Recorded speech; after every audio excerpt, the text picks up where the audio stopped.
Beneath the quiet streets of a small town, a German shepherd's sharp instincts shattered the silence. One bark led officers to a rusted cage hidden in a backyard, and inside were two children, terrified and forgotten. From that moment, the loyal K9 became the key to uncovering a web of secrets far darker than anyone imagined. As each clue unraveled, more lives were pulled from the shadows, and the bond between the officer and his dog grew unbreakable. But what they would uncover next stunned an entire community. What did Duke lead them to find? Juniper Street was the kind of place where time seemed to move in slow motion. Neat little houses sat in a row behind white fences that were a little chipped but always freshly painted. Rose bushes leaned lazily against trellises. Lawns were trimmed just enough to pass neighborhood standards. Most afternoons were filled with the faint clink of wind chimes, the hiss of sprinklers, and the hum of distant lawnmowers. It wasn't perfect, but it was ordinary. An ordinary that people clung to like a favorite quilt. For Officer Matthew Griggs, Juniper Street was the quiet stop on his patrol route, the part of town where you could almost forget that cruelty lived in the world. Almost. This particular Wednesday morning had the stillness of habit. The sun hung warm, but not punishing, and a soft breeze carried the smell of cut grass. Matthew sat behind the wheel of his cruiser, one hand resting on the wheel, the other idly tapping the radio. In the back seat, Duke sat upright, ears pricked, gaze trained forward like the sentinel he was. Duke wasn't just any dog. He was a German shepherd trained for K9 duty, all muscle and sharp lines, sable fur catching streaks of sunlight, amber eyes alert to every movement. Matthew had worked with him for 3 years now, long enough to know when the dog was calm, when he was suspicious, and when he was about to change the course of a day. The radio crackled. A dispatcher's voice cut through the calm. Unit 9, noise complaint, Juniper Street. Caller reports persistent barking and shouting behind property number 221. Matthew sighed. Juniper Street didn't deal with emergencies. Noise complaints here were usually neighbors bickering about overgrown hedges or a cat that wouldn't stay in its yard. He clicked the mic. Unit 9 en route. He glanced at Duke through the rearview mirror. Sounds like a rough one, partner. Somebody's roses are probably offended. Duke tilted his head but made no sound. His gaze remained fixed, steady as ever. Minutes later, the cruiser rolled down the familiar stretch of Juniper Street. Retirees leaned on their porches, sipping coffee from mugs that looked older than the houses. A teenager on a bike glanced up, then sped away. Everything was ordinary, except the way Duke shifted suddenly, pressing his nose against the gap of the window, muscles tightening beneath his vest. Matthew frowned. What is it, boy? The property at 221 came into view. From the street, the house looked like any other. A sagging fence, paint peeling in long curls, grass climbing past the ankles. But the backyard, visible through a broken slat in the fence, carried an odd stillness, like the air had thickened. Matthew parked at the curb and stepped out, tugging Duke's leash as the shepherd hopped down. Let's make this quick. They rounded the side of the fence, shoes crunching against gravel. A faint smell hit Matthew first. Metallic, sour. Not quite rot, but not clean either. Duke froze. The fur along his spine bristled. His paws planted firm against the earth, and then came the sound that shattered the quiet of Juniper Street. A bark. Deep, guttural, more warning than aggression. Then another. Then louder, sharper, a cascade that rattled through Matthew's chest. Easy, buddy. Matthew tightened the leash, but Duke's body was alive with purpose. He circled toward a tarp-covered shape wedged between two rotting lawn chairs. At first glance, it looked like junk. Just a rusted cage big enough for birds, swallowed by weeds and time. but Duke's nose was pressed against it, his claws scraping at the concrete. His barks weren't random. They were aimed. Matthew's instincts sharpened. He crouched, narrowing his eyes at the tarp. The cage rattled faintly, not from the dog's claws, but from something else, something inside. The creak of a door made Matthew straighten. From the back steps of the house emerged Carl Mendes, wiping his hands on a dirty apron. His thinning hair clung to his forehead, and his smile twitched like it had to be forced into place. "Is that dog always this jumpy?" Carl asked, voice carrying a false chuckle. Matthew didn't answer right away. His hand hovered near his belt, eyes never leaving the tarp. "What's in the cage?" Carl shrugged too quickly. "Old junk. I had parrots once. Haven't used it in years." Duke growled low, a sound like thunder rolling under the earth. Matthew's gaze locked onto Carl's. "Mind if I take a look?" Carl's lips twitched. "You got a warrant?" Matthew's brow lifted. "Do I need one?" The silence stretched. A wind chime clinked somewhere across the street, too cheerful for the moment. A lawnmower buzzed faintly, then cut off, leaving the air heavy. Carl's shoulders sagged with mock indifference. "Go ahead." Matthew crouched again, gloved hand reaching for the corner of the tarp. Duke pressed close, body quivering with tension. The first lift of fabric released a breath of air so stale, so heavy with copper, that Matthew's stomach knotted. "Steady, Duke," he whispered. The dog whimpered, a sharp break in his usual confidence. That alone sent alarm bells ringing in Matthew's head. He pulled the tarp back further. The light caught the cage's interior, and the world seemed to stop. Two children, a boy and a girl, huddled together in the cramped space, their skin gray with dust and dirt, their eyes wide with the kind of fear that lodged itself too deep for tears. The girl clutched a ragged stuffed rabbit so tight her knuckles shone white. The boy's lips moved silently, whispering words to no one. For one frozen moment, Matthew couldn't breathe. The chatter of radios, the hum of neighborhood life, all of it vanished.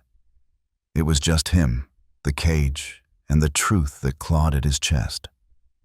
Carl's voice cracked the silence. "They're fine. I made sure they were safe. Better than out there."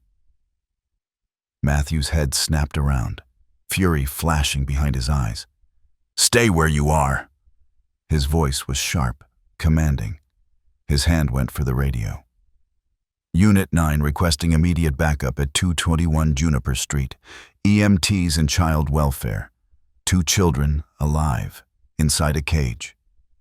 The dispatcher's voice stuttered. "Say again?" Matthew's jaw tightened. "Children. 2 of them. Get here now." Duke pressed against the cage, no longer barking, but whining, eyes locked on the children. His tail thumped once against the ground, a fragile thread of reassurance in a nightmare. The boy blinked, gaze flicking from Matthew to the dog. His lips shaped a single word, silent but unmistakable. "Help." Matthew's throat tightened. He turned his eyes back to Carl, who now stood rigid in the doorway, expression unreadable. "You locked them in a cage," Matthew said, voice low, vibrating with restrained anger. Carl tilted his head, a strange calmness slipping into his features. "Better than letting the world have them." Matthew's hand tightened on Duke's leash. He wanted to drag the man down those steps, but training held him steady. "Backup will be here any second. And you, Carl, you're done." The German shepherd leaned against the cage again, nose pressed through the bars, a soft sound in his throat. The little girl reached out, hesitant, fingertips brushing his fur through the rusted metal. For the first time, her eyes softened, just barely. Matthew felt the weight of it, Whatever horrors had unfolded here, Duke had broken the silence first. A bark that refused to be ignored had shattered the facade of a quiet street and forced the truth into daylight. Sirens wailed faintly in the distance, growing louder, closer. Neighbors were stepping out onto porches, craning their necks toward the house at 221. Juniper Street was about to lose its quiet forever. The scream of sirens broke Juniper Street's sleepy rhythm. What had been a quiet Wednesday morning of trimmed hedges and pruned roses was now pierced by flashing lights that cut through the shade of the sycamores. Neighbors leaned over fences, coffee cups forgotten in their hands, their mouths slack with disbelief. Some clutched their phones, already recording the scene. Others simply stared, unwilling to believe that behind the sagging fence of number 221, the peaceful illusion of their neighborhood had been ripped wide open. Matthew stood firm in the backyard, one hand steadying Duke's leash, the other clenched tight around his radio. His eyes didn't leave the cage. Inside, the two children sat frozen in their small prison. The girl couldn't have been more than 6 or 7. Her hair hung in matted tangles, streaked with dirt, framing a face pale as parchment. She hugged a ragged stuffed bunny to her chest, its once white fur now gray, ears torn and stitched clumsily with thread. Her knees were drawn up to her chin, and her wide eyes darted between the officers and the looming shadow of Carl still standing at the porch steps. The boy was older, maybe 7, maybe 8, but thin as a reed. His lips moved without sound, forming words that didn't reach the air. His gaze was fixed on the patch of sky visible through the tarp's torn edge, as though the heavens held secrets no one else could see. Dust clung to his skin, and his breathing came shallow and quick, chest rising as if even air was scarce. Matthew's throat tightened. He'd seen victims before, drug addicts, battered spouses, runaways, but nothing had prepared him for this. Children locked in a cage meant for birds. "Hang on, kids," he muttered, crouching low. "We've got you now." Duke pressed close, amber eyes locked on the little girl. He let out a soft whine, almost a murmur, the girl's hand stretched tentatively through the bars, fingertips brushing his fur. That single contact seemed to ground her. The whimper in her throat softened into a shaky breath. The fence rattled as uniformed officers poured into the yard, followed closely by EMTs lugging kits and stretchers. One officer moved toward Carl, voice sharp. "Hands behind your back." Carl raised his palms lazily, as though this was an inconvenience rather than an arrest. The metal cuffs clicked shut around his wrists. His lips curled into a smile that chilled the air. "I kept them safe," he said quietly, his eyes fixed not on the officers, but on Matthew. "The world doesn't deserve them. You don't understand." Matthew's jaw clenched. "Safe? You locked them in a cage?" Carl's laugh was soft, eerie, almost pitying. "You try keeping a bird from flying into a storm, you'll see." The words crawled into Matthew's mind, poisonous and unshakable.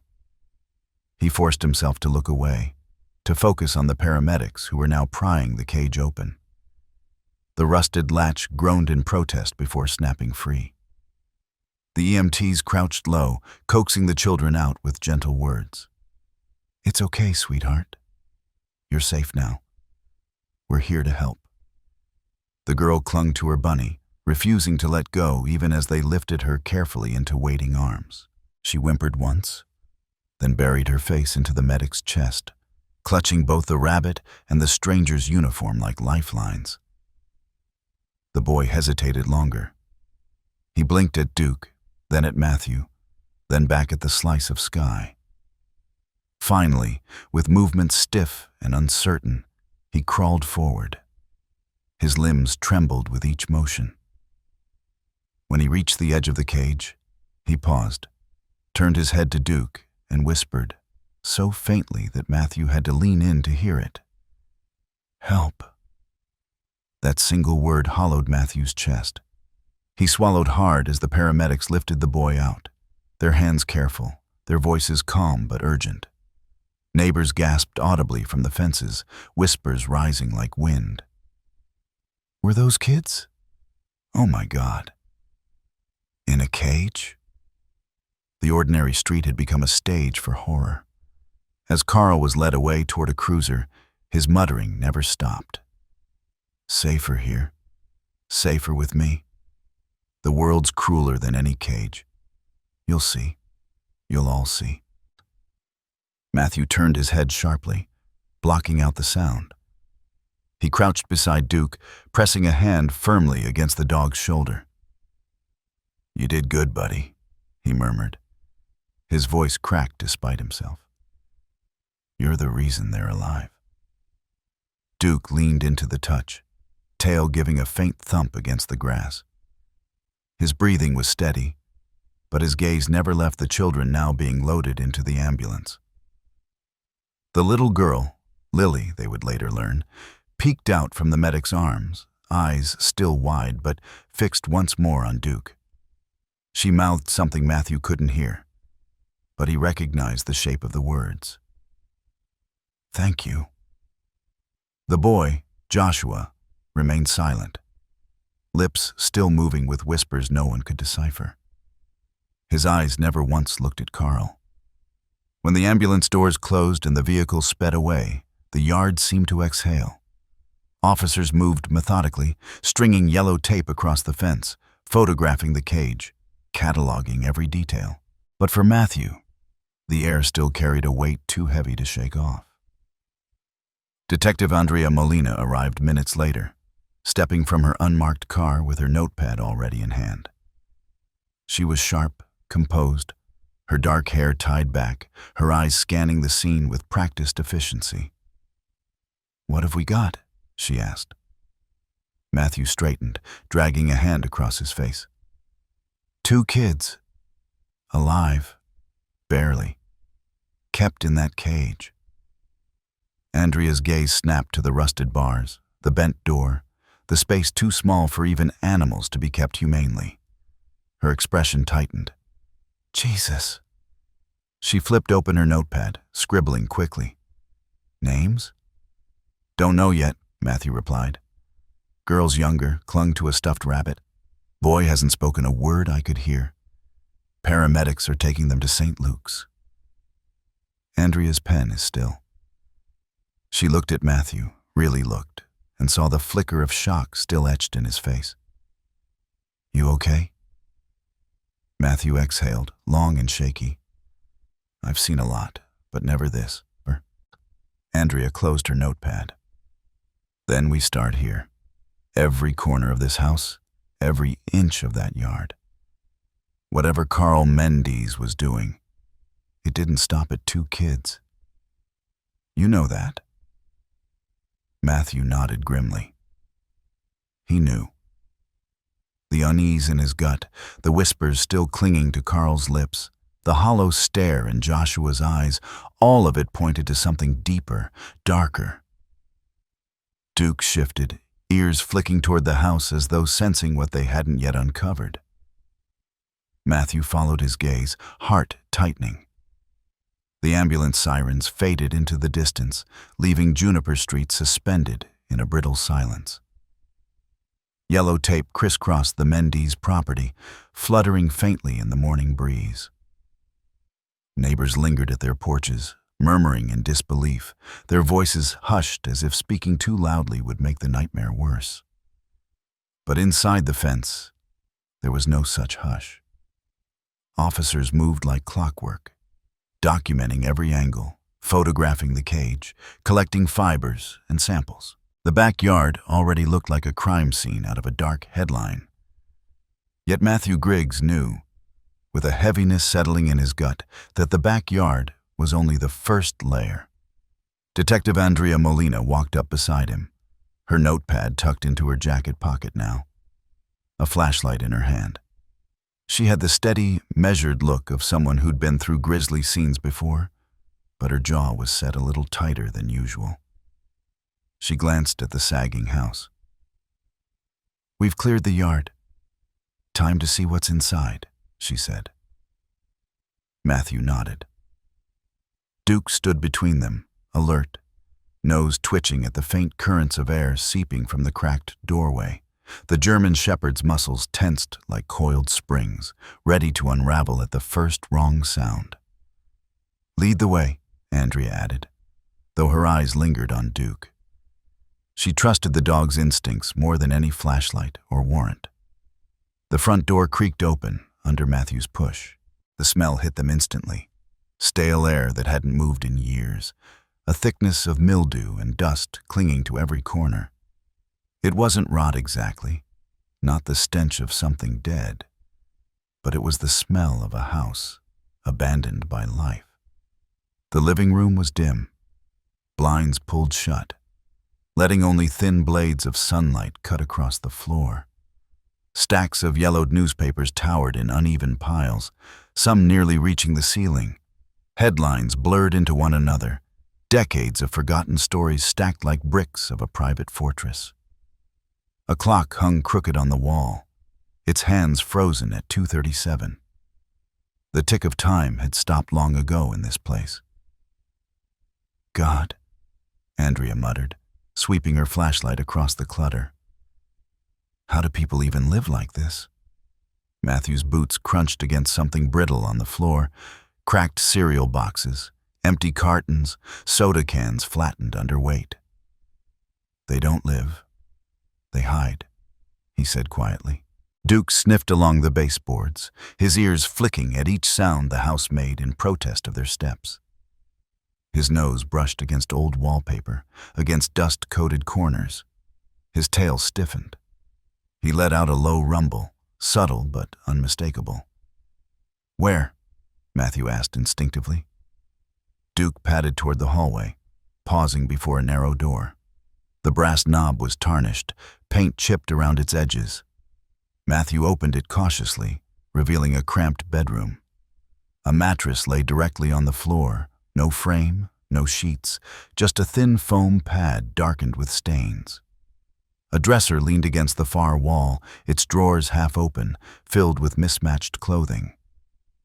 But it wasn't the mattress or the dresser that made Duke stiffen. It was the closet. The German shepherd's body lowered, shoulders hunched, nose pressed to the thin wood paneling. He scratched once at the seam where the back wall should have been flush, then growled low, deep from his chest. Matthew stepped forward, shining his light inside. At first glance, the closet looked empty. A few wire hangers, a broken shoebox, dust layered thick.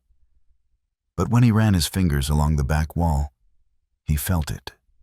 An uneven line, a seam that didn't belong. "There's something behind here," he said. Andrea joined him, pressing her hand to the same spot. She felt the give in the wood. "Help me." Together they leaned in. The panel creaked, resisting at first, then gave way with a groan that seemed to echo too loudly in the stale room.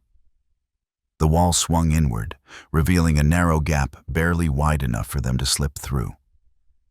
Matthew raised his flashlight. The beam sliced into darkness.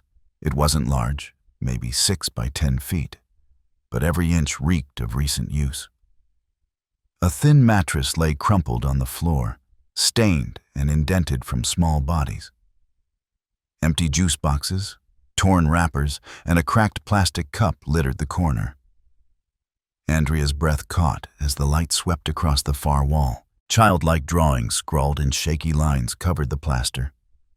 Stick figures holding hands, a crude rainbow, a scribbled birdcage drawn over and over again. And there, in jagged crayon, the outline of a man with no face. "Dear God," she whispered. Matthew swallowed hard. The drawings weren't just innocent doodles. They were confessions in color. Fragments of a world lived in captivity. He crouched, picking up one of the wrappers. "These haven't been here long." His voice was tight. "They lived here. or were kept here. Duke nosed toward the mattress, sniffing with intensity, then barked once, sharp, before moving to the corner. His paws scratched at the floor, claws catching on the frayed edge of carpet. "What is it, boy?" Matthew asked, moving closer. Andrea dropped to her knees beside the dog, pulling the carpet back. Dust swirled in the air, stinging their throats. Beneath, a wooden panel with a metal ring glinted faintly under the flashlight. A trap door. The air in the room thickened. Matthew's hand hovered near his holster. Andrea's flashlight beam trembled just slightly as it lit the outline of the hatch. "Basement," Andrea said, voice low. "Hidden basement," Matthew corrected, his stomach nodding. They exchanged a glance. No words were needed. The dread was shared. This was no longer just a neglected house. It was a place of secrets, of careful concealment. Matthew reached down, wrapping his fingers around the cold metal ring. For a moment, he hesitated. His pulse thudded in his ears. Somewhere behind them, the clock in the living room ticked once, impossibly loud, then fell silent again. He pulled. The trapdoor groaned, wood splintering as it lifted. A cold breath of air escaped, damp and metallic, curling up from the darkness below. It smelled of mildew, of stone, and something else, something coppery that made the back of Matthew's throat tighten. Duke barked again, sharp and insistent, body poised at the edge of the opening. His hackles rose, but he didn't back away. He wanted in. Matthew shone his flashlight down. A wooden ladder descended into blackness, its rungs slick with age. The beam caught rough stone walls, moisture glistening like sweat. Andrea steadied her voice. "We call for backup before going down." Matthew nodded, though his own body leaned forward, restless. He keyed his radio. "Unit 9, requesting additional officers to 221 Juniper. We've got a concealed basement, possible evidence or victims inside." The reply crackled. "Copy that. Units en route." Matthew shut off the radio, eyes fixed on the open hatch. The air rising from below was cold enough to raise goosebumps along his arms. He looked at Andrea. Her lips were pressed into a thin line, her flashlight unwavering even as her knuckles whitened. And then his gaze shifted to Duke, who remained perfectly still, eyes locked on the void, his body vibrating with readiness. "This is bigger than we thought," Matthew said quietly. Andrea nodded once. "Much bigger." The house seemed to close in around them, its walls whispering secrets too long kept. Every crack in the plaster, every pile of newspaper felt like part of a mask that had just been ripped away. The open hatch gaped at their feet like a wound in the house. Cold air climbed out of it, damp and metallic, carrying the faint smell of mildew, rust, and something coppery that clung to the throat. Matthew crouched, his flashlight angled into the darkness. Wooden rungs stretched down into a space that swallowed light. Beside him, Duke leaned forward, paws pressed to the edge, tail stiff, body brimming with restless energy. The German shepherd didn't flinch. He wanted to descend. Andrea steadied her notepad against her thigh, but her eyes were locked on the hatch. "Backup's on the way. You sure you want to go first?" Matthew exhaled, gripping the ladder's first rung. "He found this place. He goes. I follow." The wood creaked under his weight as he lowered himself, boots scraping against stone walls that felt too close, too damp. Duke followed, climbing with practiced agility, nails clicking against the rungs. The sound of his steady breathing kept Matthew grounded as they sank into the earth. Andrea came last, flashlight beam slicing through the dark. The further they went, the colder the air became, clinging to their skin, tightening their lungs. When Matthew's boots hit solid ground, the crunch of gravel echoed around them. He swept his flashlight across the space. The basement wasn't finished. The walls were bare stone, sweating with moisture, rough and jagged like a cave carved by desperate hands. Pipes snaked overhead, dripping water that fell in fat drops to the concrete floor. The ceiling hung low, forcing Andrea to duck slightly as she reached the ground. "This doesn't feel like a basement," she muttered. "Feels like a tomb." Duke sniffed the air, ears swiveling.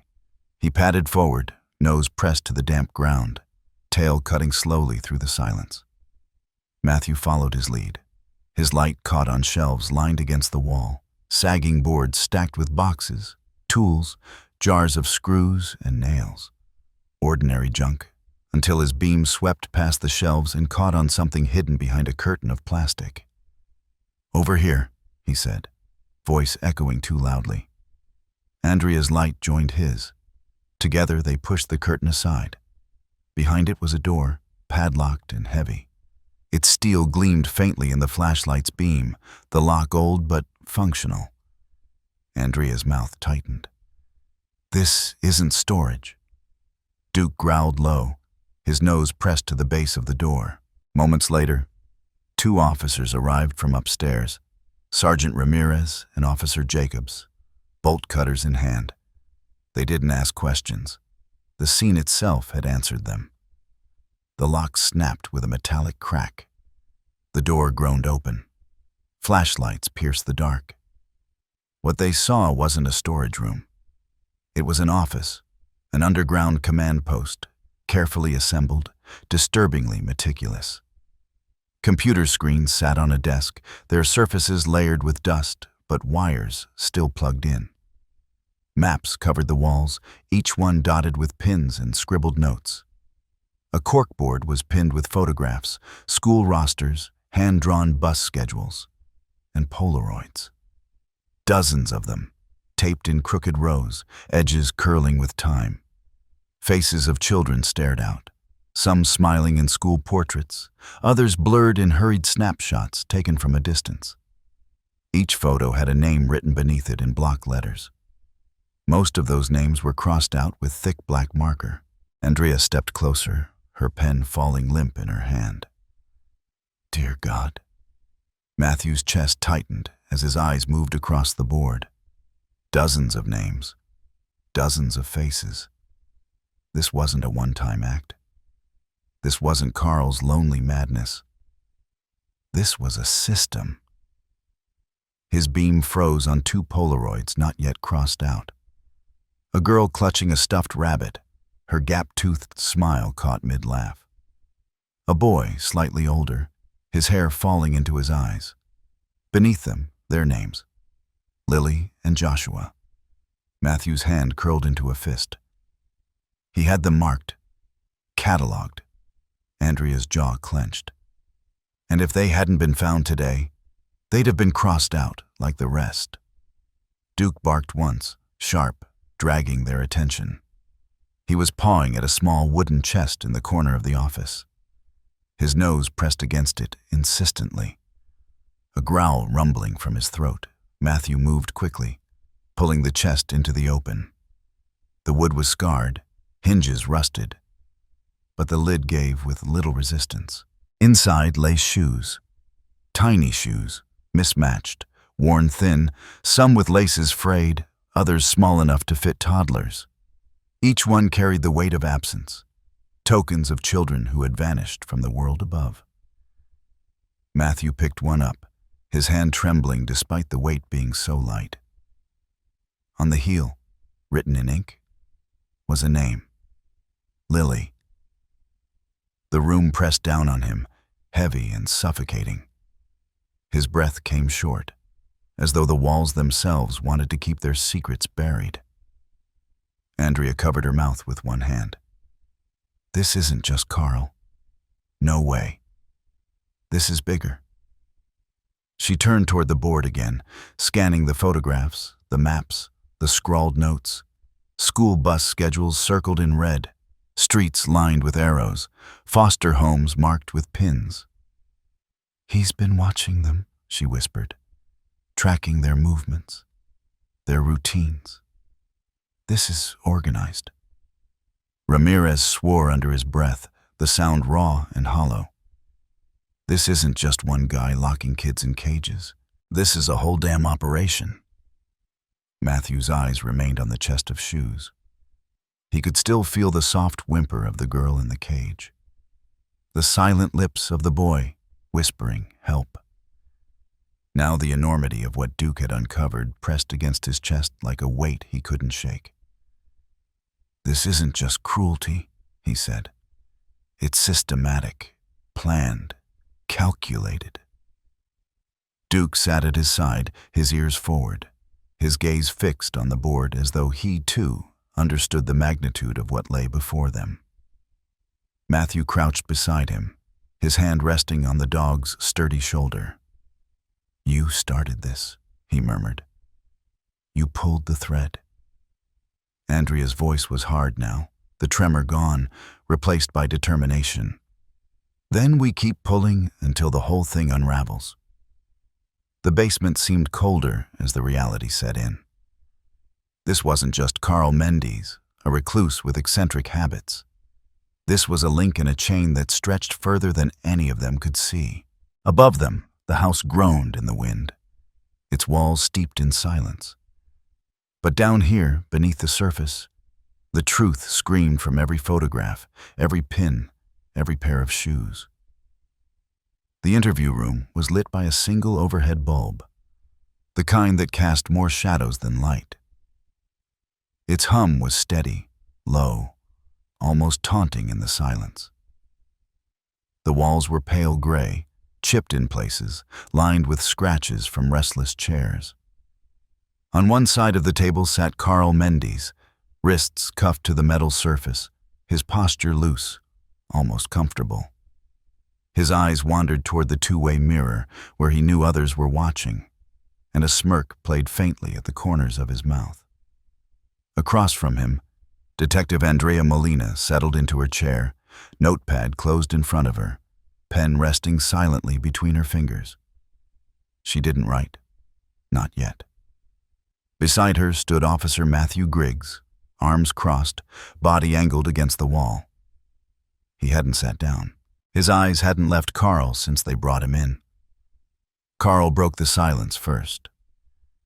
"You don't have to look at me like that, officer. You should be thanking me." Matthew's jaw tightened, but he didn't speak. Andrea leaned forward slightly, her voice calm, almost clinical. "Thanking you for locking children in a cage in your backyard?" Carl chuckled softly, shaking his head. "You people, always so quick to twist things ugly. Those kids? They were safe with me. Safer than they ever were out there." Andrea tilted her head, her expression unreadable. "Safe? In a birdcage?" "They don't understand storms," Carl replied smoothly. His voice carried an odd cadence, as though he were reciting something rehearsed. "Birds fly blindly into danger. Kids are the same. You keep them grounded, keep them close. They survive." Matthew finally spoke, his voice sharp enough to cut the air. "You fed them scraps once a day. No light, no heat. You call that survival?" Carl turned toward him, eyes narrowing, then softening with something that resembled pity. "I gave them more than the world ever would. More than their own blood ever cared to. I gave them order. A place where nothing could hurt them." Matthew's fists clenched against his arms. He wanted to lunge across the table, but Andrea's steady glance anchored him. She kept her voice even. "Where are the others, Carl?" Carl tilted his head, feigning confusion. "Others?" "You kept a list," Andrea pressed. "Names, faces, schools, most of them crossed out. Lily and Joshua weren't the first.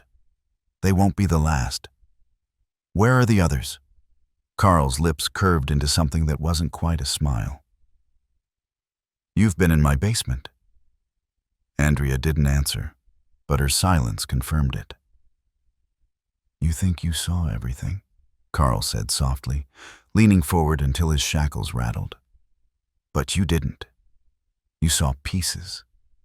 Just enough to make you feel like you're peeling back the curtain, but you'll never see it all. Because it's bigger than me. Bigger than you." Matthew's voice broke through, raw and low. "Then who, Carl? Who else is pulling the strings?" Carl's gaze flicked toward the mirror again, as if savoring the invisible audience. "Wouldn't you like to know?" Andrea slammed her pen against the table, the sound cracking the air. "Children are missing, Carl. Real children with names and families who will never sleep again until they're found. You think this makes you clever? You think we'll stop because you enjoy your riddles?" Carl flinched, just barely. But then his smirk returned. "They were mine to protect. You can call it a cage. I call it sanctuary." The room felt colder. Matthew leaned forward, his voice steady but edged with fire. "A sanctuary doesn't leave kids dehydrated, filthy, too scared to even speak. That's not protection. That's prison." For the first time, Carl's gaze flickered, something almost defensive in the way his eyes darted before settling back. But he said nothing more. He reclined in his chair, lips sealed, as though the conversation had ended on his terms. Andrea leaned back slowly, studying him. She knew when a wall had been hit, when a suspect decided silence was more powerful than speech. But silence still spoke, and what it said was this: he wasn't alone. At St. Luke's Hospital, the air smelled faintly of antiseptic and overripe flowers from the gift shop downstairs. The pediatric ward was quiet, save for the rhythmic beep of monitors and the shuffle of nurses' shoes on polished linoleum. Lily and Joshua had been admitted under confidentiality, their names hidden from the press. They lay in separate rooms, though neither room felt warm despite the sterile glow of fluorescent lights. Nurse Daniels stood outside Lily's door with a clipboard tucked under her arm. "She won't let go of the rabbit," she told the social worker quietly. "She clutches it even when she sleeps.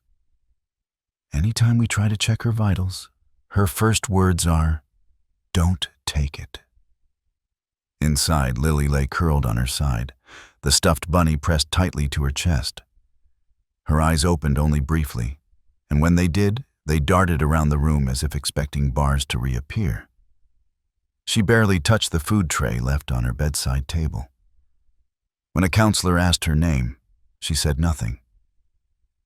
But when the nurse mistakenly reached for the rabbit to adjust the IV line, Lily's small voice broke through the silence, trembling, fragile but firm. "Where's my bunny?" It was the first sentence she had spoken. The nurse froze, guilt rushing over her. "It's right here, sweetheart. It's yours." She gently tucked the stuffed animal closer, as though it were another limb that could never be separated. The counselor noted it down, eyes heavy. That single phrase, "Where's my bunny?" wasn't just about the toy. It was about survival, about clinging to the only thread of comfort in a world stripped bare. Joshua, meanwhile, remained mute. He sat by his window, knees pulled to his chest, lips moving soundlessly. When asked what he was saying, he only turned his face toward the glass, eyes following invisible trails in the clouds. Doctors called it psychological dissociation. To Matthew, when he heard the report, it felt like the boy was whispering to the sky for rescue. Later that evening, Andrea and Matthew sat in a briefing room back at the precinct, their hands wrapped around styrofoam cups of coffee that had long since gone cold. Hospital reports lay spread across the table, paired with crime scene photographs and Polaroids from the basement. Andrea rubbed her temples. Lily and Joshua weren't even reported missing. No active files. No guardians on record. How did 2 kids vanish without anyone raising a flag? Matthew scanned the notes again. Because someone made it look legitimate. He reached across the table, sliding a photocopy into the center. It was one of the documents recovered from the basement. A placement form, carbon copied, stamped with the name of a youth service agency. Andrea leaned closer, reading aloud. Midwest Youth Transition Services. Her eyes narrowed. That name sounds familiar. It should, Matthew replied. The agency was shut down in 2021 for licensing violations. Fined, stripped, dissolved. But the paperwork we found is dated just a few months ago. Someone's still using it. Andrea exhaled slowly. A front, Matthew nodded. And Carl used it to pose as a placement officer. Walked into shelters, walked out with kids, and nobody questioned it because the forms looked official. Andrea tapped the photocopy, her jaw tightening. Which means the shelters themselves hold answers. He had to pick them up somewhere. Matthew's gaze hardened. Then we start with the closest one. Hope House for Children, just outside city limits. Carl's name was on their volunteer roster 2 summers ago. Andrea grabbed her coat, eyes sharp now, the fatigue burned away by purpose. Hope House, she said. We go tomorrow. Matthew looked down at Duke, who lay curled by the door, ears perked as if he understood every word. The dog raised his head, amber eyes locking onto his partner's. You ready, boy? Matthew whispered, his hand brushing Duke's fur. The shepherd gave a faint thump of his tail, silent but certain. The road stretched out in a gray ribbon beneath the late morning sun, carrying the cruiser past rusted mailboxes, half-collapsed barns, and fields of patchy grass. Hope House for Children sat just outside the city limits, its sign barely legible after years of weather, paint peeling away letter by letter until only a faint outline remained. Matthew slowed the car as they approached. The building itself was squat and tired-looking, a faded rectangle of concrete block surrounded by chain-link fencing that sagged inward in places. From a distance, it looked like it might be a shuttered factory rather than a home for children.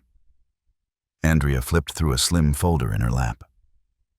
Hope House, founded 1978, nonprofit, runs almost entirely on donations and county grants. Staff of 12, not including volunteers. No federal oversight. Which means loopholes, Matthew muttered.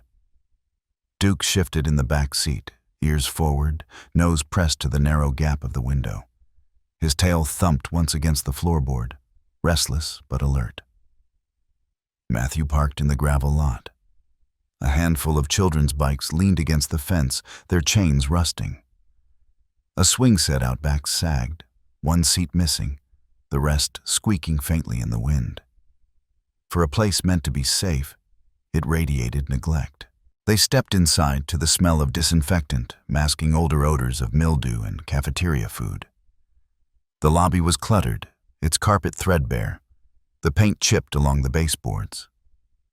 On the wall hung a crooked corkboard, crowded with faded photographs of smiling children, hand-drawn thank you notes, and outdated volunteer schedules.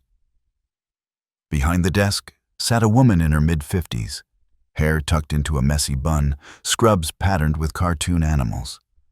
Her eyes were kind, but ringed with fatigue. She looked up, forcing a polite smile. Hope House, how can I help you? Andrea held out her badge. Detective Molina, this is Officer Griggs. We're investigating a child exploitation case. We need to ask you some questions about past residents. The woman's smile faltered. She set aside her pen and stood quickly. Oh, of course. My name's Brenda Sloan. I'm the assistant director here. Please, come in. She led them into a cramped office that smelled faintly of stale coffee. Stacks of paperwork leaned precariously on the desk, folders spilling onto the floor. A fan hummed in the corner, doing little to cut the heavy air. Matthew took a seat across from her, Andrea standing nearby, flipping open her notepad. Duke lay near the door, quiet but watchful. Andrea began. 2 children, Lily and Joshua. We believe they were here sometime in the last year. Brenda's eyes widened, the name striking recognition instantly. Lily and Joshua. Yes. They came through last spring. She pressed a hand to her chest. Their mother dropped them off. Said she couldn't care for them anymore. We held them for about a week. Matthew leaned forward. And then? Brenda bit her lip. Then a man came from a placement agency. He had paperwork, identification. He said he was there to take them to a foster family. We released them to him. Andrea's voice was steady. What agency? Brenda opened a desk drawer, fumbling through a stack of binders until she found one labeled Placement Releases. She flipped hurriedly, pulling out a carbon copy form and sliding it across the desk. Matthew read aloud, Midwest Youth Transition Services. Andrea's eyes hardened. That agency was dissolved years ago. Brenda blinked. What? Shut down in 2021, Andrea explained. Licensing violations, fraudulent practices. It doesn't exist anymore. Brenda's face drained of color. But the man, he had a badge, official forms. He seemed legitimate. Matthew tapped the paper, his jaw tight. Carl Mendes volunteered here, didn't he? Brenda hesitated. Yes, 2 summers ago. He fixed air conditioning units, did some maintenance work. We never thought. Her voice cracked, guilt rising. We're underfunded. We don't have the staff to double-check everything. If the paperwork looks right, You trust it, Matthew finished, bitterness sharp in his voice. Brenda's eyes filled with tears. We don't want to. But the county slashed our funding last year. Half the time we're just trying to keep the lights on. If we turned away someone with documents, we'd risk losing a placement, or worse, being accused of negligence. We thought we were helping those kids. Andrea's tone softened, but her words carried weight. Instead, you handed them to a predator. The room fell silent except for the fan's dull whir. Duke shifted, letting out a soft whine, as though he too sensed the heaviness pressing down. Matthew reached down, brushing his hand along the dog's fur to steady himself. Brenda wiped her eyes quickly, trying to regain composure. I'm sorry. I should have verified. Andrea cut in. This isn't just about you, Brenda. This is systemic. Predators exploit the cracks in the system, and right now there are too many cracks. Matthew tapped the placement form again. Carl used this agency's name.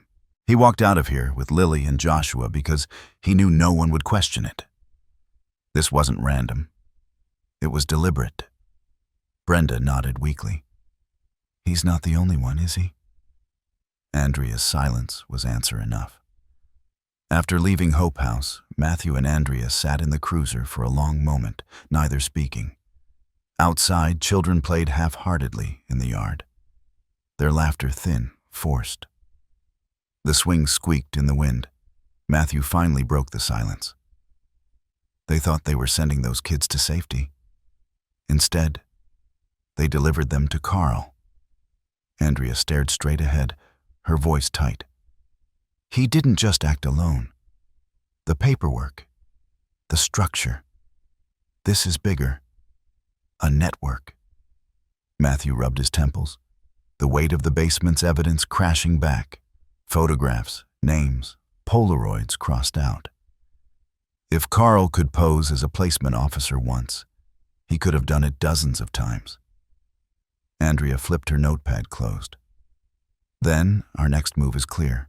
We trace every child who left Hope House under Midwest Youth Transition Services. Every name, every date. Someone signed those papers. Someone vouched for them. And somewhere, someone else is still using that agency's name. Matthew started the engine, his gaze flicking to Duke in the rearview mirror. The shepherd's eyes were locked out the window, ears perked, body taut with silent vigilance. Matthew whispered, almost to himself, "This isn't over. Not even close." Duke's tail thumped once, as if to agree. St. Luke's Hospital was unusually quiet that evening.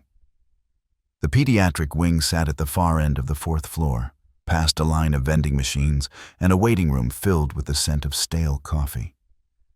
The air was cool and sterile, humming faintly with the constant rhythm of machines and the muffled tread of nurses' shoes. Lily and Joshua had been placed in adjoining rooms under strict confidentiality. Their files carried no surnames, no identifiers beyond their first names, and the word protected. The staff had closed the blinds and silenced the television sets.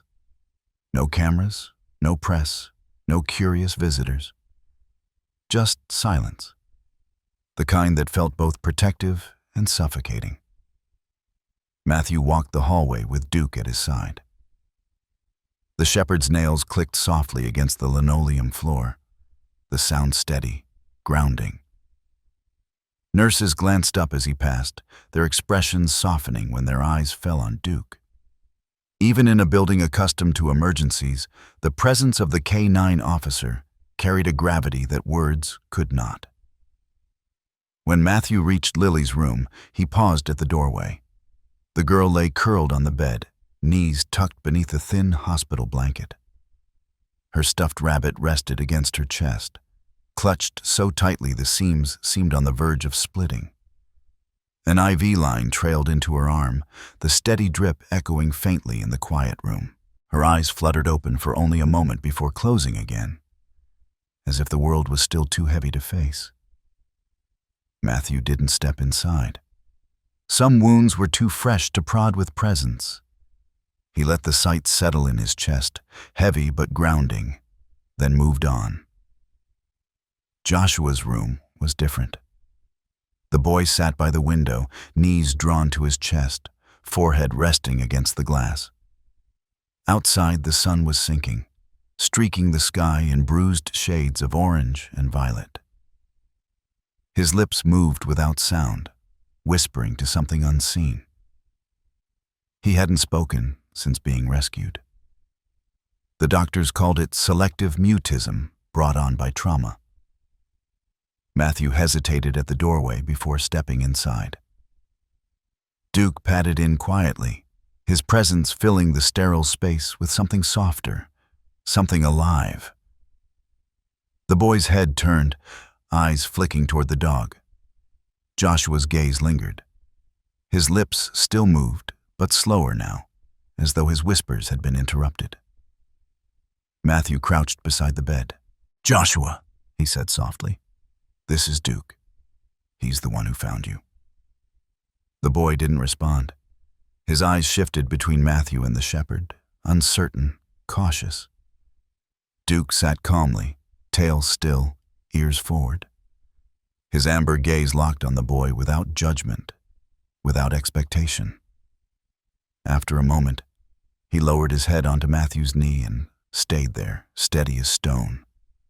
The silence stretched. Then slowly, Joshua extended a hand. It trembled halfway, faltering in the space between fear and trust. His fingers brushed against Duke's fur, just once. Tentative, fleeting. Duke didn't move. He simply blinked, then pressed his chin more firmly against Matthew's leg, waiting. Joshua's hand returned, this time with more weight, more purpose. His fingers sank into the thick sable fur. His lips stilled. For the first time since the cage, the boy's whispers stopped. His eyes, hollow and distant, flickered with something fragile, recognition, perhaps even trust. Matthew's throat tightened. He swallowed, forcing his voice steady. "He's with you now, Joshua. You're safe." The boy said nothing, but his hand didn't leave the dog's fur. Later, in the staff lounge, Andrea sat across from Matthew, files spread across the table. The hum of the vending machine filled the silence between their words. "They were never reported missing," Andrea said flatly, tapping the reports. "No guardians filed, no schools flagged absences? How many kids like them have fallen straight through the cracks?" Matthew rubbed a hand over his face. "Too many. Carl's basement proves this wasn't just about 2 children. It's a pattern. He cataloged them, tracked their schedules, knew where they lived, what buses they took. You don't do that alone." Andrea's gaze sharpened. "Which means we need to go wider. Not just his house. Every school within 50 miles, every foster agency, every shelter. We start pulling attendance records, transfer logs, unexplained withdrawals." Matthew exhaled heavily. "That's hundreds of files." "Then we go through everyone," Andrea replied. "Because Lily and Joshua weren't the beginning. They were just the ones we happened to find." Her tone carried no hesitation, only conviction. It was the kind of conviction Matthew recognized, the refusal to let silence win. He thought of Joshua's hand resting on Duke's fur, the flicker of trust that had surfaced for the first time in days. He thought of Lily's trembling voice, asking for her bunny. Those fragile fragments of hope were enough to harden his resolve. "This doesn't stop with Carl," Matthew said quietly. "We tear this whole thing apart. Whatever network he was a part of, whoever else is pulling the strings, we find them." Andrea nodded. "Then we start tonight. I'll contact the district office. We'll need access to student records, foster care databases, everything." The hours stretched into night. In the briefing room, maps and files piled up, covering the walls in layers of paper and ink. Andrea made calls to school administrators, her tone clipped and urgent. Matthew sifted through foster placement histories, his eyes burning from the endless lists of names and dates. Duke lay curled beneath the desk, but his ears twitched at every raised voice, every crackle of the radio. At 2 a.m, Andrea slapped a folder onto the table. "Here, Taylor Briggs, age 8. Withdrawn from school suddenly. Mother claimed homeschooling, but never registered." Matthew leaned over the file. The withdrawal had happened 6 months ago. No follow-up, no verification. The trail had simply gone cold. He pulled another folder closer. Bryce Carter, 9 years old. Same story. Records show foster placement, but no one verified after he was moved. Disappeared from the system like he never existed. Andrea's pen scratched against her notepad, circling the names. Taylor, Bryce, these are the first threads. Matthew looked down at Duke, who had lifted his head now, ears perked. The shepherd's gaze was steady, waiting, as if he too understood what the names meant. Matthew's voice was quiet but resolute. "We're not done, buddy. Not even close."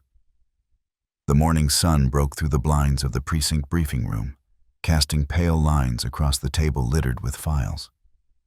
The silence was heavy but purposeful. The hunt had begun anew, not for one man or one cage, but for every child whose name had been lost in the silence. Matthew stood before the board, arms crossed, jaw set. Andrea stood beside him, tapping her pen against a notepad. 2 missing kids. Both cases closed without questions. Both linked to suspicious paperwork. Both within 30 miles of Carl Mendez's house. She circled the names with a hard line of ink. We start with Bryce Carter. Address on record still belongs to his father. Matthew glanced at Duke, sitting at his heel, ears pricked as though he understood. Then that's where we go first. The Carter property sat on the outskirts of town, past stretches of farmland gone fallow and barns left to rot. The house itself leaned against the wind, its siding warped, paint peeling in long curls. Weeds strangled the porch steps, and the windows were filmed over with grime. Matthew parked at the edge of the gravel drive, engine ticking into silence. The air smelled of rust and earth, sharp and sour. "Looks abandoned," Andrea murmured, scanning the yard. "Or made to look that way," Matthew replied. He stepped out, hand resting instinctively near his holster. Duke leapt down beside him, nose immediately to the ground, tail stiff with tension. They approached the house slowly, boots crunching against gravel. The front door sagged on its hinges, the porch creaking under their weight. Matthew knocked hard. Silence. Andrea tried the knob. Locked. She exchanged a look with Matthew, then nodded. He radioed in their position, requesting backup, then signaled to Duke. The shepherd's nose pressed against the base of the door, sniffing with sharp determination. He let out a low growl, then turned suddenly toward the side yard, ears sharp. Without hesitation, he pulled against the leash, dragging Matthew around the corner. They passed a rusted truck, weeds growing through its bed, and reached the back of the property. A leaning shed stood there, its roof caved in one corner, door chained but rattling faintly in the wind. Duke barked once, loud, insistent, commanding. Matthew's heart kicked. "He's in there." Andrea cut the chain with bolt cutters retrieved from the cruiser. The door swung open with a groan, the smell of rot and mildew hitting them instantly. Inside, in the half-dark, a boy crouched against the far wall. His hair hung in clumps, his skin pale, eyes wet and rimmed with shadows. He hugged his knees to his chest, rocking slightly, as if motion alone could shield him from the world. "Bryce," Andrea whispered. The boy flinched, pressing harder into the corner. Matthew crouched low, voice steady, soft. "It's okay, Bryce. We're here to take you home." Bryce didn't answer. His gaze flicked toward Duke, who stood at the threshold, amber eyes locked on him. The dog stepped forward slowly, body low, tail neutral. He let out a soft whine, not a bark, not a growl, just a sound of quiet reassurance. Bryce's breathing hitched. For a long moment, he stayed frozen. Then, slowly, hesitantly, his hand reached out. His fingers brushed Duke's fur. The boy's shoulders collapsed, a sob tearing from his throat. He buried his face against the dog's neck, clutching fistfuls of fur like an anchor. Andrea's eyes stung. She blinked hard, swallowing. Matthew spoke softly, his hand on the boy's back. "You're safe now. Duke found you. We've got you." They led Bryce out into the daylight, his small frame trembling under Matthew's coat. He wouldn't let go of Duke's collar, fingers locked like he feared the shepherd might vanish if he loosened his grip. 2 hours later, they pulled up outside the Briggs residence. The contrast was jarring.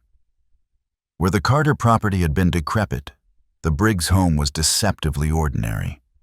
A tidy 2-story house with a trimmed lawn and a swing set in the yard, curtains fluttered in the windows, a wreath still hanging on the front door.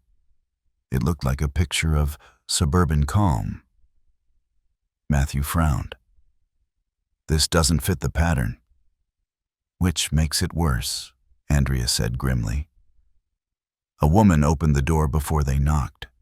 She was in her 30s, her blonde hair pulled into a neat bun, apron dusted with flour. Her smile was brittle. "Officers, can I help you?"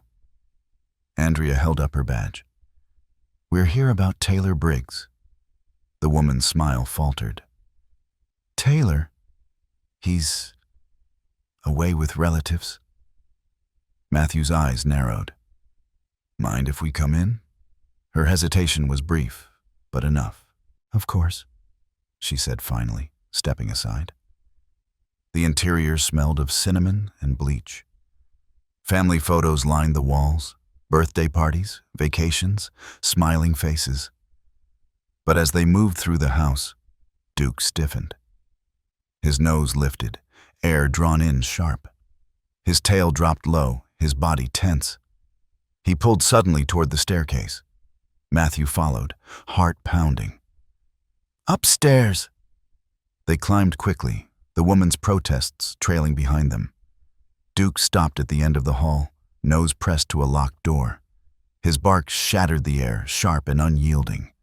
Matthew shoved the woman back, voice commanding. "Keys, now!" She shook her head, eyes wide. "There's no—" Andrea didn't wait. She kicked hard. The door splintered, swinging inward. The room was dark, curtains nailed shut, air heavy with sweat and dust. In the corner sat a boy, smaller than Bryce, his face streaked with dirt. His wrists bore red marks where rope had rubbed raw. His eyes squinted against the sudden light. "Taylor," Andrea breathed. The boy whimpered, raising his arms to shield his face. Duke padded forward slowly, body low. He pressed his nose gently to the boy's hand, a soft whine escaping. Taylor froze, then lowered his arms just enough to look. His lips trembled. "Doggy?" he whispered, voice hoarse. Matthew's chest tightened. "Yeah, buddy. That's Duke. He's here for you." Taylor crawled forward, collapsing into the shepherd's fur. His body shook violently, sobs breaking through the silence. Andrea knelt beside him, untying the rope with careful hands. "You're safe, Taylor. You're safe now." They carried him out, his small body limp with exhaustion. The woman downstairs screamed her innocence, but officers arriving behind Matthew quickly restrained her. Back at the precinct, Bryce and Taylor sat in separate rooms, wrapped in blankets, sipping juice boxes with trembling hands. They didn't speak much, but their eyes followed Duke everywhere he went. When he padded past, they reached out instinctively, fingers brushing his fur, as if needing proof he was real. Andrea stood with Matthew in the observation hall, arms crossed. "2 rescues in one day," she said quietly. "2 families involved. 1 rundown shack, 1 perfect suburban facade. This isn't coincidence." Matthew's gaze stayed on the children. "This is organized. Families planted, appearances curated. They've built a network with faces that blend in on every street." Andrea nodded grimly. "And we've just scratched the surface." Duke lay curled at the boy's feet now, his body steady, his eyes sharp, as if promising them protection, no cage, no lock, no shadow could ever steal again. Matthew exhaled. "We follow every name on that board, one by one, however many there are." Andrea's voice was steady. "And we bring them all back." The tip came in just before dawn, a reference buried in Carl Mendy's files to a place called Pine Meadow Ranch. On paper, it was registered as a religious rehabilitation center for troubled youth. Tucked deep into the woods 2 counties over. On the surface, it carried the tone of rustic redemption, an off-the-grid haven where children were supposedly healed by faith and hard work. But the paperwork Andrea uncovered told a different story. The ranch was connected to a chain of shell organizations, each one feeding into the other until the trail evaporated. And in the basement beneath Carl's house, pinned to one of the maps, Pine Meadow Ranch had been circled 3 times in red ink. By mid-morning, Matthew and Andrea were in the cruiser. Duke stretched in the back, the tires eating up miles of winding country roads. Sheriff Bill Ellison, a broad-shouldered man with a graying beard, led the way in his pickup truck. His voice over the radio was steady but grim. Pine Meadow's been on my radar for years, he said. Never had enough evidence to do more than send a deputy by once in a while. They keep the place looking legal, permits, tax filings, you name it. But I've had families whisper about missing kids, rumors that don't die down. Andrea's gaze was fixed on the horizon. Then today, we stopped whispering. The road narrowed into a gravel track swallowed by pines. When the vehicles finally broke through the trees, the ranch revealed itself. A cluster of weathered buildings spread across a clearing, framed by fields gone wild. A chapel with a white steeple leaned slightly, its paint flaking. Barns sagged under rusted tin roofs. Children's voices echoed faintly, laughter, shouting. But they carried an eerie quality, as though scripted, too controlled. A handful of adults in plain clothes moved across the grounds, their gazes snapping to the approaching vehicles. Ellison killed the engine of his truck and stepped out, resting his hand on his belt. Place gives me chills every time I set foot here. Matthew opened Duke's door. The shepherd leapt down, his paws landing silent on the gravel. His ears twitched, nose lifting immediately, air drawn in sharp and deep. His body stiffened, a low growl vibrating in his chest. Andrea adjusted her holster. Let's move. Inside the main lodge, the air was thick with wood smoke and disinfectant. Crosses lined the walls, paired with posters of scripture quotes. A man in a starched shirt approached, smile plastered wide across his face. "Sheriff Ellison," he said warmly, extending a hand. "Always a pleasure. What brings you to Pine Meadow?" Ellison didn't take the hand. "Pastor Reeves, we're here on official business. These are detectives from the city. We'll be asking some questions." The man's smile flickered but held. Of course. The children are just out back helping in the garden. You're welcome to look around." Andrea's eyes narrowed. Too eager, too rehearsed. While Ellison and Andrea kept the pastor occupied with questions, Matthew gave Duke a quiet signal. The shepherd padded off, nose close to the floorboards, tail stiff. He pulled toward a narrow hallway, claws clicking against the wood. Matthew followed, every step tightening his chest. At the end of the hall stood a locked door. Duke barked once, sharp and insistent, then pressed his nose against the seam, whining low. Matthew's voice cut the air. "I need this door opened. Now." Reeves stammered, his facade cracking. "That's just storage." Andrea's hand rested on her holster. "Then you won't mind us seeing inside." Ellison produced a master key from the ring on his belt. The lock clicked. The door swung inward. The smell hit them first. Damp wood, sweat, and fear. Inside was a narrow room with no windows. Thin mattresses lined the floor, stained and threadbare. Scattered toys lay abandoned in the corners, plastic cars, dolls, missing limbs. On the wall, scrawled in chalk, was a single letter repeated over and over. T. Matthew's stomach dropped. "Taylor," he whispered. Andrea's face was pale but set. This was one of the holding rooms. But when they checked the roster pinned to the wall, a crude attendance list of children's names, something didn't fit. "Count them," Andrea ordered. Matthew scanned quickly. 12 names were written. 9 were present, accounted for in the garden outside. 3 had no check marks. "Missing," he said. 3 kids not here. Reeves stammered again, sweat breaking across his brow. "Transferred to another ranch. You'd have to ask headquarters." Ellison slammed him against the wall. "Headquarters, my ass. Where are those kids?" Reeves's eyes darted toward the window, toward the woods. Matthew followed the glance. He's not lying. "They moved them. Recently. Duke barked again, already turning toward the back door. The search began in the woods. Officers spread out in a grid, flashlights and radios cutting through the thick green. The forest was dense, branches clawing at uniforms, roots rising like traps underfoot. The children outside had been escorted back under watch, their blank eyes following the officers silently as they left. Duke led the way, nose to the ground, tail cutting back and forth like a compass needle.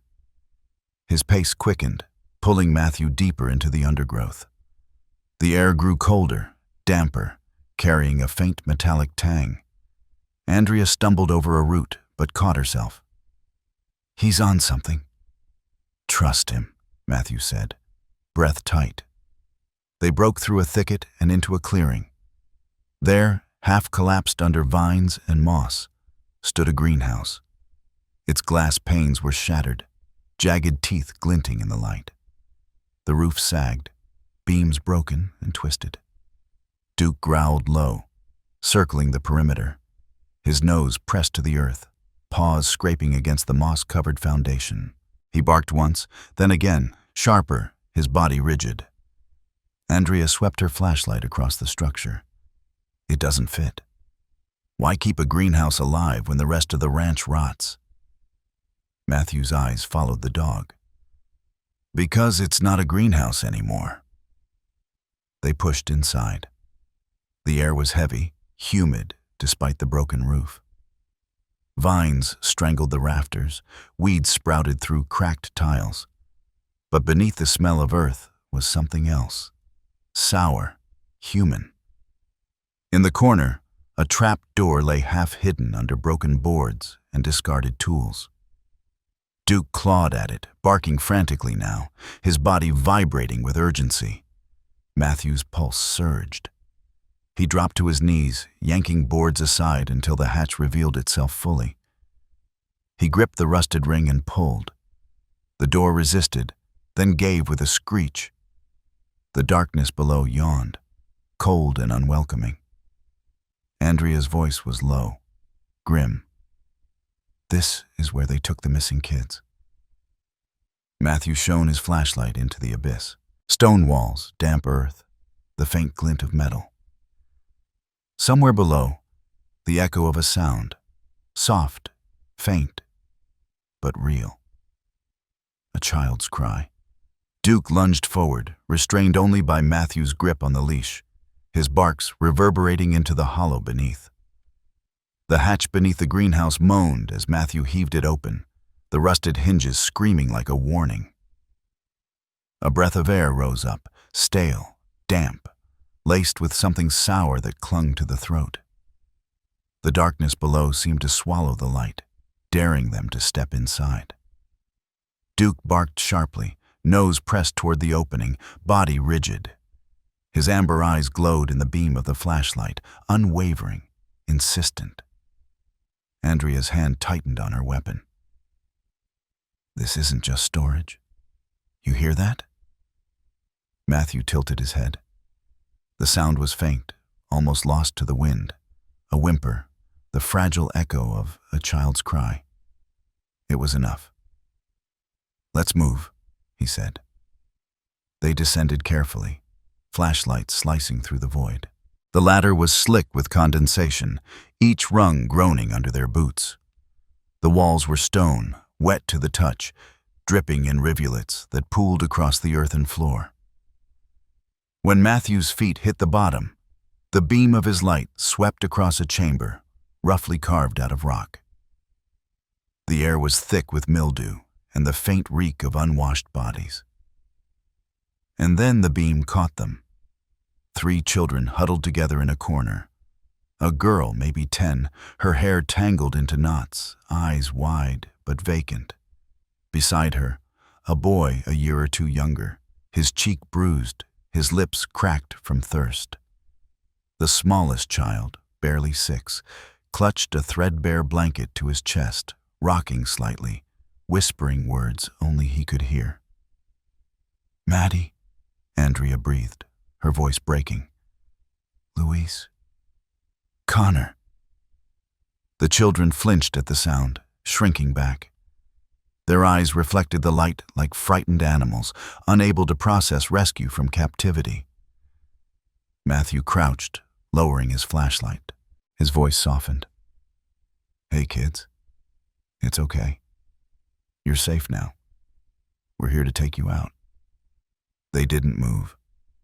The girl clutched the younger boy tighter, her thin arms shaking with the effort. Then Duke stepped forward. The shepherd lowered his body, tail still, ears pricked, but not threatening. He gave a low, soft whine, a sound that filled the silence with something human. The children's eyes locked onto him. The youngest, Connor, whispered through cracked lips, "Doggy?"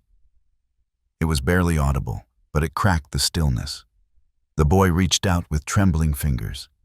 Duke pressed his nose gently into the child's palm, steady and patient. Connor let out a sob that was half relief, half shock, collapsing forward into Duke's fur. The other two followed, hesitant at first, then with desperation, as if clinging to the shepherd meant clinging to life itself. Matthew swallowed hard. His chest felt tight, his throat burning. "We've got them," he whispered into his radio. 3 kids, alive." They were halfway up the ladder with the children when a figure appeared at the top of the hatch. A woman. She wore a plain gray dress, a cross dangling from her neck, her hair pulled back beneath a veil. In one hand she clutched a Bible so worn the cover had nearly disintegrated. Her eyes were sharp, burning with conviction that bordered on madness. "Sister Harriet," Sheriff Ellison growled behind them, his weapon raised. The woman's voice was calm, chillingly so. "You don't understand. They're better here. The world would eat them alive. I gave them shelter. I gave them faith." Andrea's jaw tightened. "You locked them underground. That isn't faith. That's cruelty." Harriet's grip on the Bible tightened. "Cruelty is out there. Drugs, hunger, parents who abandon their own flesh. Here they prayed. Here they belonged." Matthew's voice cut through, low and hard. "You stole their lives." For a moment, Harriet's expression cracked. But then she lifted her chin, her voice rising, echoing in the greenhouse ruins above. "I did God's work, and you are tearing it down." Ellison moved forward, cuffs ready. "God's work doesn't leave kids in cages." Harriet didn't fight. She allowed the cuffs to close around her wrists, her lips moving in silent prayer, as though she were the martyr, not the jailer. Outside, EMTs swarmed the clearing. Stretchers were lowered, oxygen masks fitted over tiny faces. Maddie, Luis, and Connor were lifted gently from the hatch, their bodies limp, their eyes hollow. The crowd of officers stood in stunned silence as the children were carried out. No one spoke, because no words fit the weight of what they were seeing. The children didn't cry. They didn't scream. They didn't even blink as paramedics checked their vitals. Their eyes stared ahead, glassy and distant, as though the world had already taken too much for them to respond. Matthew stood to the side, Duke pressed against his leg. He felt the shepherd's steady presence anchoring him. But the sight of those blank stares cut deeper than any wound. Andrea exhaled shakily. "How do you come back from this?" Matthew didn't answer. He watched as Maddie's hand, small and trembling, reached out blindly. Duke stepped forward, and she latched onto his fur with a grip that seemed to hold all the strength she had left. The shepherd didn't flinch. He stood solid, a living pillar in a world that had collapsed around them. News spread fast. By evening, the story of Pine Meadow Ranch had broken across every channel. Reporters camped outside the hospital, microphones raised, cameras flashing. The community reeled, the illusion of safety shattered. Parents pulled their children closer in grocery stores. Teachers looked twice at every empty seat. At the precinct, the phones rang without pause. Families reporting old suspicions, neighbors confessing things they'd ignored, tips pouring in about other rehab ranches and faith homes scattered across counties. Matthew sat in the briefing room, the hum of voices muffled by the pounding in his head. On the board, new names were being added, photos tacked one by one. The network was stretching wider with every call. He thought of Lily and Joshua, of Bryce and Taylor, now of Maddie, Luis, and Connor. Each child rescued was a victory, but each hollow stare was a reminder of the damage already done. Andrea walked in, dropping another folder onto the table. Her face was pale, her eyes shadowed. Harriet isn't talking. She just repeats that she was saving them. Like Carl. Same language, same conviction. They believe it. Matthew rubbed a hand across his face. Which means there are more like them. Andrea nodded. Too many. The silence stretched. Finally, Matthew looked down at Duke, who lay curled at his feet, eyes still sharp despite the long day. He rested a hand on the dog's back, grounding himself. We keep going, he said quietly, as long as it takes, until there are no more cages left. Andrea's gaze softened, though her voice stayed firm.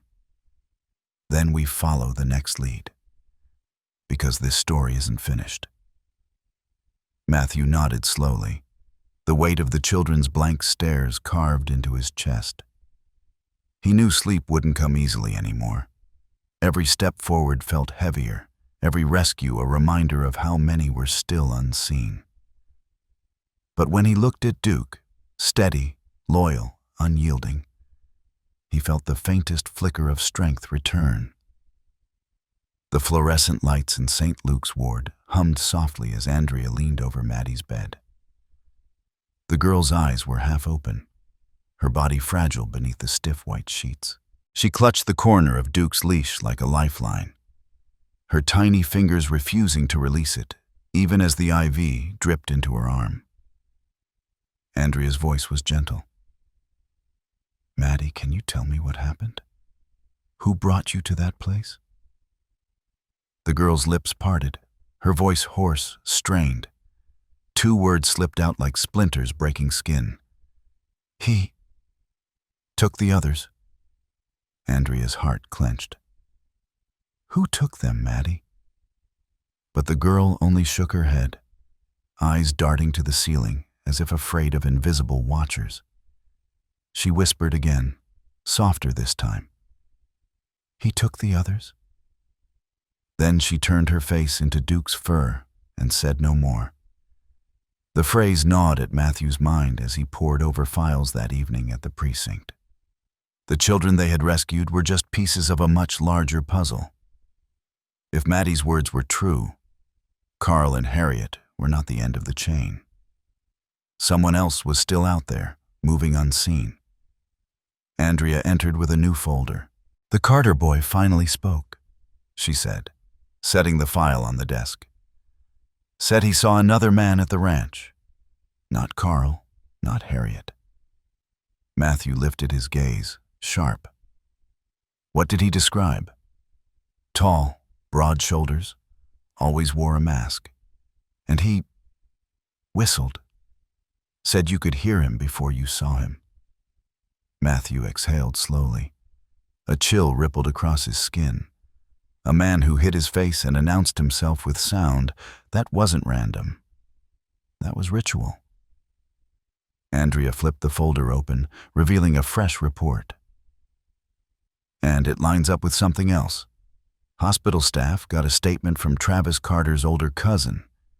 He swore he saw a man matching that description hanging around the foster care office last year. Name was on a payroll list, Walt Glay. The name landed heavy, as though the air itself absorbed it. Travis's rescue came 2 nights later. The search team combed through forest land 20 miles north of Pine Meadow, guided by a series of crude maps pulled from Carl's basement.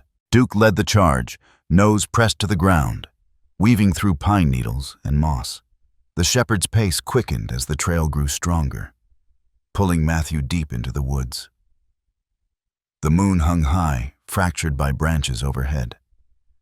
Their breath rose white in the cold night air. The silence of the forest was broken only by the crunch of boots and the occasional radio crackle.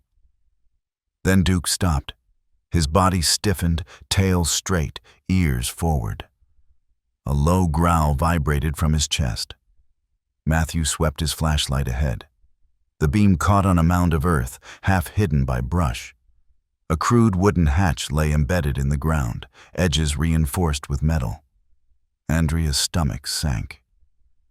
Another one. They pulled the hatch open, the hinges screaming. A ladder descended into pitch black. The smell hit them instantly, stale, suffocating. Duke barked once, then descended without hesitation. Matthew followed, heart pounding. The air grew colder as they dropped into the underground chamber. The beam of his light swept across dirt walls reinforced with rotting planks. And there, in the far corner, sat a boy. Travis. He was thin, his hair plastered to his forehead with sweat.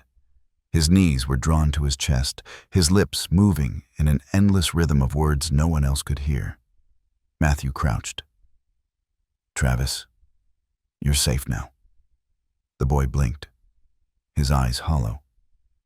He lifted his head slightly, his voice a whisper cracked with fear. He wore a mask, Travis said. Always. And he whistled. A song. Over and over. Matthew swallowed, throat tight. Do you know his name? Travis shook his head. Never said. But the others, they called him Walt. Back at the precinct, the team dug into records. Andrea pinned a photograph to the board, a grainy ID badge, faded from years of photocopies. The man stared out with an expression both ordinary and unsettling. Square jaw, shaved head, eyes too flat to read. Walt Glay, Andrea said, 48 years old. Floated between jobs, driver, night watchman, janitor, temporary staff. Always on the edges of youth facilities, foster homes, churches. Never long enough to raise suspicion, but always close enough to have access. Matthew scanned the file. He knew the system, knew how to disappear in it.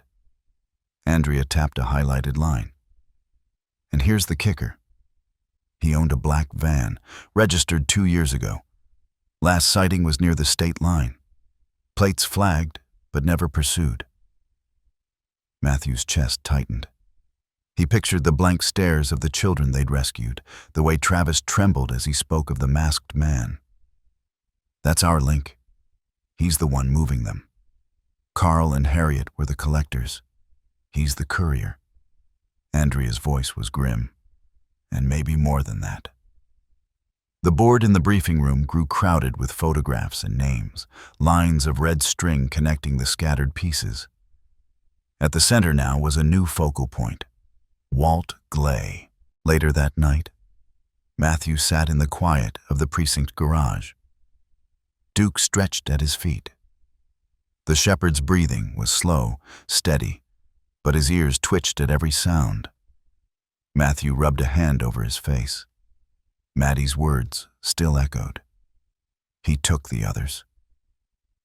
Travis's whisper followed. He wore a mask. He whistled. The shadow of Walt Glay loomed larger with each fragment. He was no longer just a name on a file. He was flesh, moving in the dark, taking children one by one, while the world above carried on unaware. Matthew rested his hand on Duke's back, grounding himself in the warmth of the dog's steady presence. "We'll find him, boy," he murmured. "We have to." Duke lifted his head, amber eyes locking onto Matthew's. For a moment, The silence of the garage felt alive with promise. The black van was found 3 days later. It had been spotted by a highway patrol officer, idling near an abandoned rest stop just miles from the state line. The windows were tinted, plates crudely altered, but the vehicle matched every description Andrea and Matthew had pulled from the files. When the call came in, they were already on the road. Duke shifted restlessly in the back of the cruiser as if he'd sensed the moment was near. The convoy of police vehicles converged on the site under a bruised evening sky. Flashing lights painted the empty rest stop in strokes of red and blue. Officers moved into position, weapons drawn, breath visible in the crisp air. The van's engine coughed, then died. The driver's door opened slowly. Walt Glay stepped out. He was larger in person than any file photo suggested, broad-shouldered, heavy boots, a mask pulled over the lower half of his face. In one hand, he carried nothing. In the other, a faint whistle escaped his lips, the same eerie tune Travis had described. Matthew's blood ran cold. "That's him." "Walt Glay!" Andrea's voice rang out, sharp and commanding.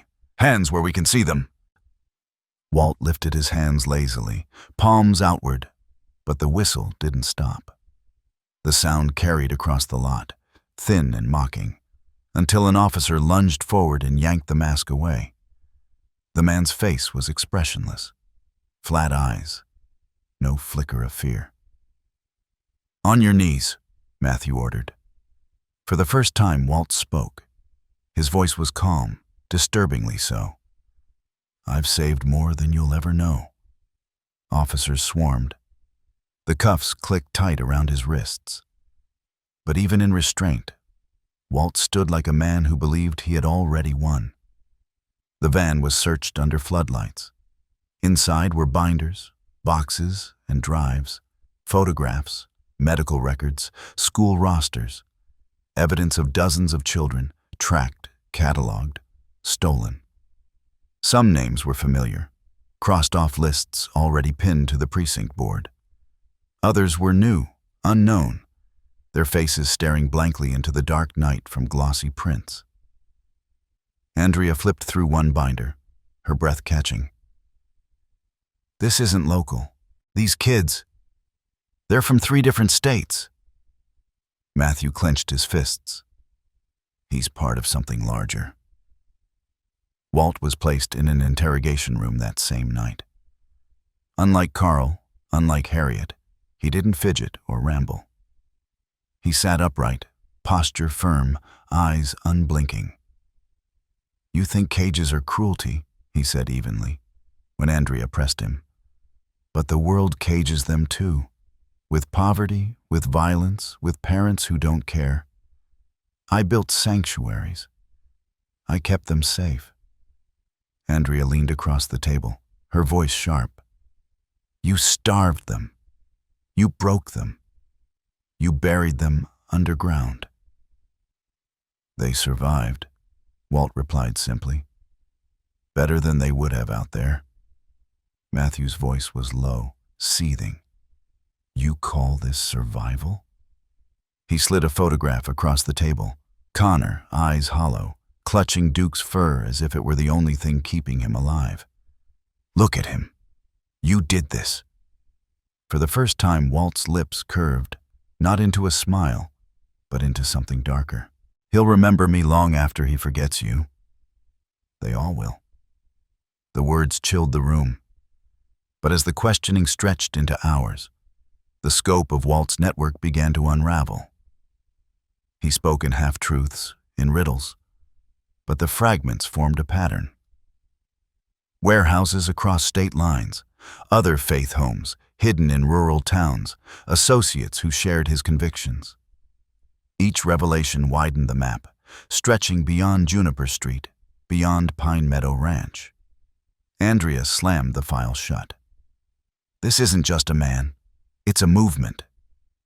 Within 48 hours, the FBI arrived. Their presence filled the precinct with suits, laptops, and federal badges. The case was pulled into broader jurisdiction, files stacked into evidence boxes and loaded into vans. Matthew and Andrea stood by as agents cataloged everything: Carl's lists, Harriet's rosters, Walt's binders. The board they had built over weeks was stripped bare, its strings cut, its photographs packed away. One agent shook Matthew's hand. "You've done good work. Without you, without your K9, this wouldn't have come to light." Matthew nodded, though the words felt hollow.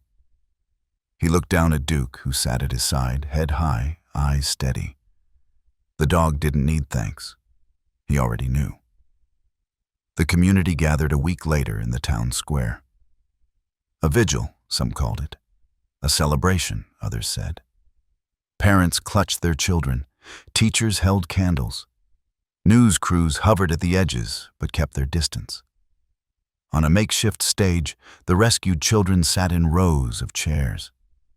They were thinner, paler, but no longer hidden in shadows. Lily stood slowly, her stuffed bunny in her arms. Her voice trembled as she stepped to the microphone.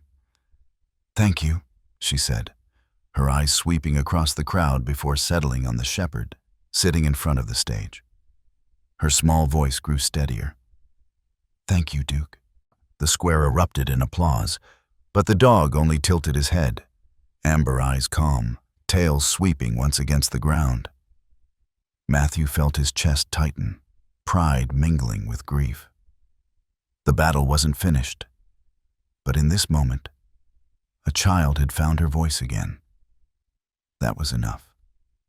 Later that night, when the crowds had gone and the square was empty, Matthew sat on the steps outside the precinct.